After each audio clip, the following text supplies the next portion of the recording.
बहुत ही सम्मानित CWC के मेंबर आदरणीय के राजू जी, जो नेशनल कोऑर्डिनेटर हैं SC ST OBC minority department से, एक बहुत ही वरिष्ठ हमारे लीडर जो ऑल इंडिया ST विभाग के चेयरमैन हैं शिवाजी राव भोगे जी, जो पूर्व में महाराष्ट्र के मंत्री भी रहे। यहाँ पर हमारे विधायक साहब यहाँ पर उपस्थित हैं, जैन साहब हमारे जिला अध्यक्ष यहाँ पर उपस्थित हैं, मेयर साहिबा यहाँ पर उपस्थित हैं। आज जिस मुद्दे के ऊपर आप सब लोगों को यहाँ पर आमंत्रित किया गया है,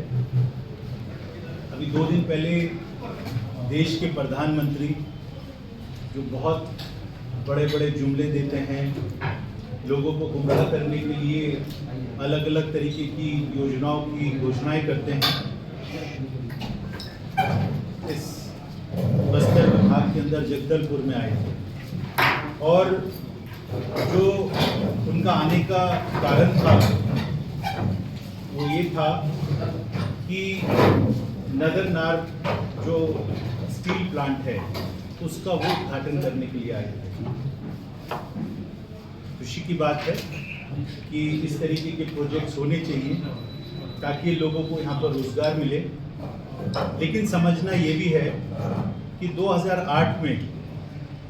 इस नगरनार स्टील प्लांट का जो शिलान्यास, उसकी शुरुआत, भूमि पूजन और उसके बाद में इस पूरे नगरनार प्रोजेक्ट का जो डेवलपमेंट का काम हुआ, उसकी शुरुआत उस वक्त देश के प्रधानमंत्री डॉक्टर मनमोहन सिंह जी ने की, कांग्रेस पार्टी की सरकार ने की। लेकिन हमने बनाने का काम किया, जो कांग्रेस पार्टी की हमेशा से एक पॉलिसी रहती है, हम लोगों की सोच रहती है कि लोगों के लिए, जो आदिवासी लोग हैं, अनुसूचित जाति के लोग हैं, पिछड़े वर्ग के लोग हैं, गरीब लोग हैं, उन लोगों के लिए योजनाएं बनाई जाए ताकि उसमें उन लोगों को रोजगार मिल सके,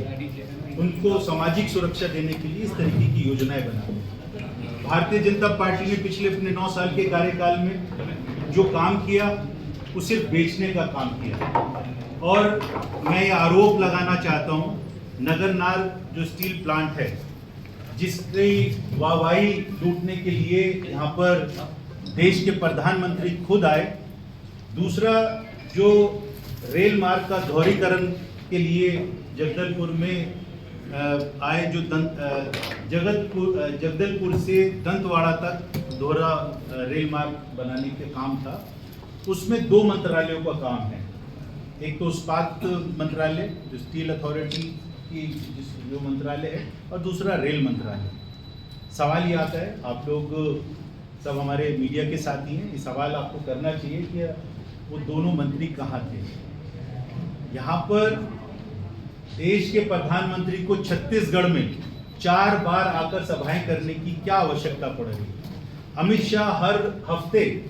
2-2 बार यहाँ पर आकर लोगों के बीच में आकर अलग अलग तरीके से उनको भ्रमित करने का काम कर रहे हैं। हमारी सरकार के ऊपर प्रेशर बनाया जा रहा है,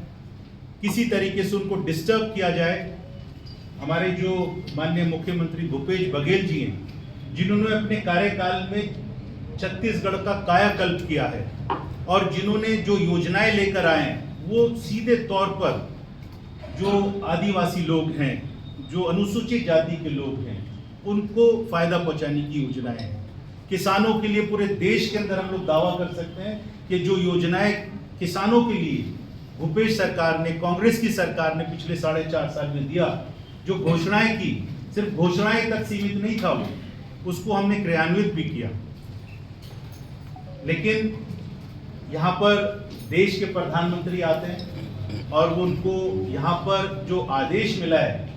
वो आदेश मुझे लगता है कि उनके सुपर बॉस की तरफ से मिला है। और अडानी की नियत, उसकी नज़र तमाम जो यहाँ के प्रोजेक्ट्स हैं, जिसके अंदर बहुत सारे ऐसे काम हैं जो आयरन या जो माइनिंग होती है यहाँ पर, जो यहाँ पर धान किसानों के लिए जो हमने योजनाएं बनाई, जिस तरीके से माइनिंग को लेकर और यहाँ की ज़मीन की फर्टिलिटी को देखकर अडानी की नियत छत्तीसगढ़ के ऊपर है, तो जो उनका आदेश था और उसके आदेश में तो आज केंद्र की सरकार काम करती है। उनके इशारे के ऊपर पूरी पॉलिसीज को बदल दिया जाता है। नंदराज पर्वत आप सब लोगों ने सुना कि वो अडानी को रमन सरकार ने गिरवी रख दिया था। नंदराज पर्वत की जब हम बात करते हैं, वो आदिवासियों की आस्था से जुड़ा हुआ सब्जेक्ट है। हजारों की तादाद में लोग वहाँ पर जाकर अपनी आराधना करते हैं, पूजा करते हैं और वहाँ पर जो आस्था है, भारतीय जनता पार्टी हमारी आस्था को, आदिवासी की आस्था को गिरवी रखने का काम अडानी को देती है। वो पूरा का पूरा पहाड़ अडानी के हाथों उसने बेच दिया था। मैं यहाँ पर कांग्रेस की जो हमारी सरकार है, भूपेश बघेल जी की सरकार है, उनका धन्यवाद तमाम आदिवासियों की तरफ से करना चाहता हूँ कि उन्होंने उसके ऊपर रोक लगाई, वो वापस उससे लिया गया। जो अभी केंद्र के पास में प्रस्ताव भेजा गया कि इसको रद्द किया जाए, लेकिन वहां पर भी उन्होंने पेंडिंग किया क्योंकि प्रेशर अडानी का वहां पर इतना ज्यादा है कि नंदराज पर्वत एक जो महत्वपूर्ण मुद्दा होना चाहिए यहाँ पर पूरे जगदलपुर का, पूरे बस्तर क्षेत्र का, उसको आप लोगों को हाईलाइट करना चाहिए कि अडानी की नियत फिर दोबारा से यहाँ पर ये जो नगर नार का प्रोजेक्ट है इसके ऊपर भी है। उसके लिए एक और जानकारी आपको देना चाहता हूँ कि 2020 में जो भारत सरकार है, नरेंद्र मोदी की सरकार है, उन्होंने 51% ये जो इसका हिस्सा था, जो उसका हिस्से